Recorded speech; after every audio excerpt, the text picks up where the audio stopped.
It is no longer at f3.5, and it says it right on the lens there, 3.5 to 5.6.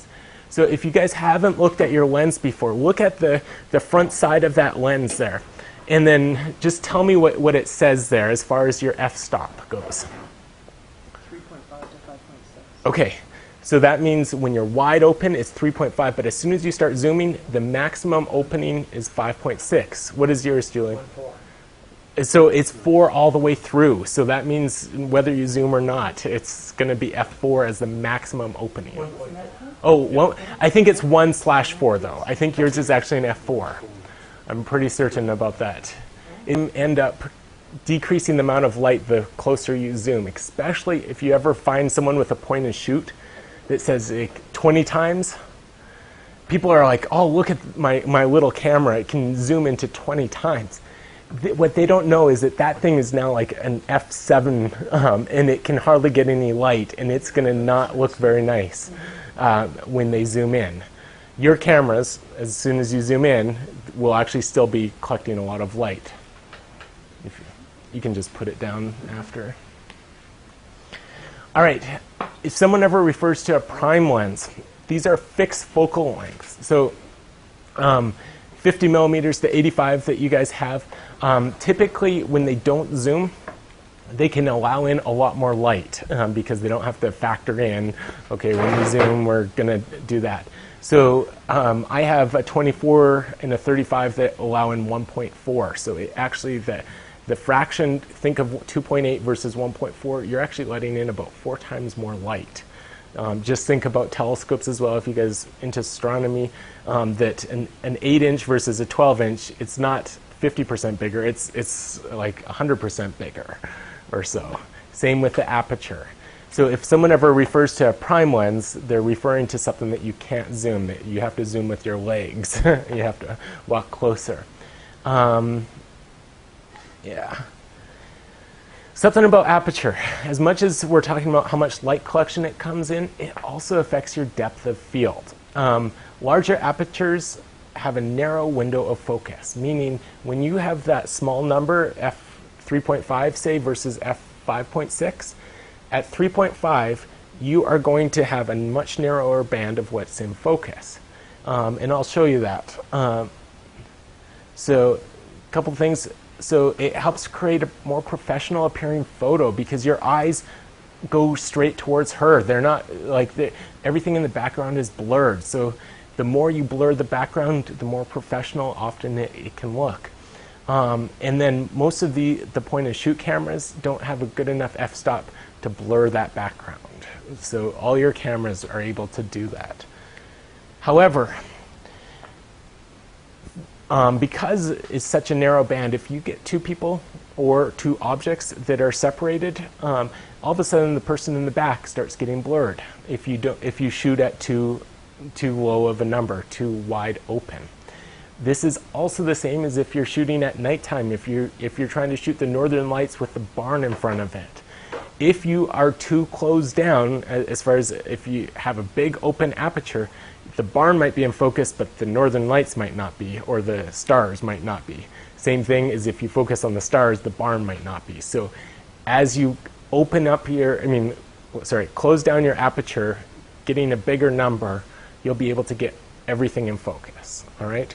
So just, again, if you're shooting a person or an object, it's great to blur the background, but if you're shooting, say you're going to the mountains and you want mountains and the stars together, you want a bigger number. You want your aperture to be smaller. Feel free to interrupt with any questions. So when you did that shot in New Mexico of the Milky Way and the house at the same time, what f-stop were you after that? Let me check here. I wrote it down. So it's f2.8. Okay. Yeah. So you were less worried about whether your foreground was blurred because you were on a tripod and tracking. Correct. I knew this was going to be blurred no matter what because I was tracking. And you wanted your iris open to get as much light from the output as possible. Correct. So yeah, all these. What if that bottom part wouldn't have been there? Would that have changed? Like if that house wouldn't have been, or whatever. Like if you were just right on the sky. If I was right on the sky, I might have opened it up bigger, and so that to get more light. Right. Absolutely. Couple things about... Okay, the other thing about aperture is that most lenses are not very crisp right as they're wide open. Meaning if you're shooting, if you have a prime lens, the 85 1.2, it actually does better if you stop it down just a wee bit to do 1.4 or 1.8. Because the edges will be a little, there'll be some chromatic aberrations. It won't look as crisp as if you, like, if you're shooting at 1.4 as if you stop it down. And that's almost true for almost all lenses. Some of the highest quality lenses, that you might be okay right at the biggest opening. All right? Does everyone understand aperture now? We're talking about how big that is to open. I messed up the numbering, but I get it. I agree. It's really confusing Totally so messed up the numbering, but whenever you see an f-stop, they often have a little divide symbol right there, or a fraction symbol. Just think about that it's a fraction. Right. All right? So if you want half the pie versus if you want an eighth of the pie, 16th of a pie, you want the half of a pie if you're trying to get the most light. Right. ISO, so sensitivity of your camera sensor. Typically right now, and this is not entirely true and won't hold true for the next couple years, but right now between ISO 100 and 6400 is a typical use of a camera. The older your camera is, the less usable the high end is. The 6D is actually fantastic at 6400. The 5D Mark III is okay at 6400. Canon has a high-end one called the 1DX, and that one is very usable at 6400. It will, unfortunately, for the older cameras, ISO 400 versus on the older cameras and ISO 6400 on this big new camera, the 1DX, look about the same. And why ISO 100 means it's not very sensitive to light. ISO 6400 would be very sensitive to light.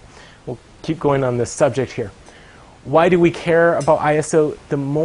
The higher up the ISO, the more noise you get. You get lots of what looks like a sandstorm going on. The higher you crank your ISO, all right? Lower ISO produces clean images.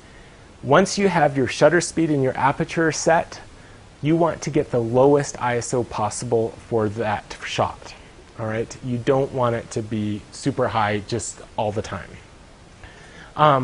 It's completely camera dependent, ISO. We're no longer talking about the lens. Aperture is lens dependent, so you can screw on a different lens and get a completely different aperture, but the ISO is camera dependent. The newer the camera, typically the cleaner your ISO is going to be.